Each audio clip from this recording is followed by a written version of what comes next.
আল্লাহ পাক রব্বুল আলামিন বলেন, বান্দা শোনো,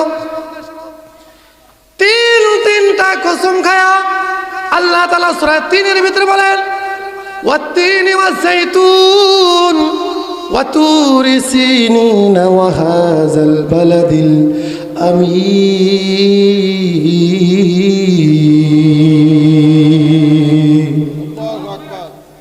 আল্লাহ পাক রব্বুল আলামিন বলে, বান্দা তিনটা কসম খায়া আমি আল্লাহ তোমার ব্যাপারে বলতেছি, লাকাদ খালাকনাল ইনসানা ফি আহসানি তাকওয়িম।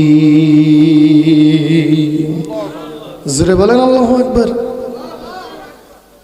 আল্লাহ পাক রব্বুল আলামিন বলেন, তিনটা কসম খায়া মানুষকে সুন্দর সুদর্শন গঠন দিয়ে যে বানাইছেন, এই তিনটা কসম খাওয়ার পরে আল্লাহ তাআলা বলেছেন, আর আল্লাহ তাআলা বলেন যেই ব্যাপারে আল্লাহ তাআলা কসম খায় ওইটা কোনো সাধারণ ব্যাপার নয়, ওইটা খুব কঠিন গুরুত্বপূর্ণ থাকে, যে কারণে আল্লাহ তাআলা কসম খায় বলছেন। কথা বলেন ঠিক কিনা?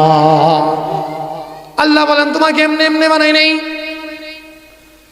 আল্লাহ পাক রব্বুল আলামিন বলেন, বান্দারে তোরে এত সুন্দর করে বানাইলাম, রব্বে কারিম বলে বান্দা এই জন্য বানাইছি, একটা মাকসাদ, একটা উদ্দেশ্য, সেটা হলো আল্লাহ পাক রব্বুল আলামিন আরেক আয়াতে কারিমার ভিতরে বলেন, ওয়ামা খালাকতুল জিন্না ওয়াল ইনসা ইল্লা লিয়াবুদুন।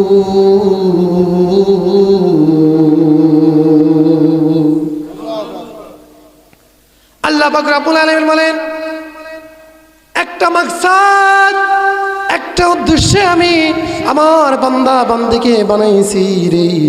সে উদ্দেশ্য হলো বান্দা একমাত্র আমার দাসত্ব, আমার ইবাদত, আমার গোলামি, আমার হুকুম মানার জন্য আমি আল্লাহ তাআলা এই বান্দা বান্দিকে বানাইছি। কথা বলেন ঠিক কিনা? আল্লাহ পাক রব্বুল আলামিন বলেন, বান্দা বান্দিকে আমার গোলামি, আমার দাসত্ব করার জন্য বানাইলাম।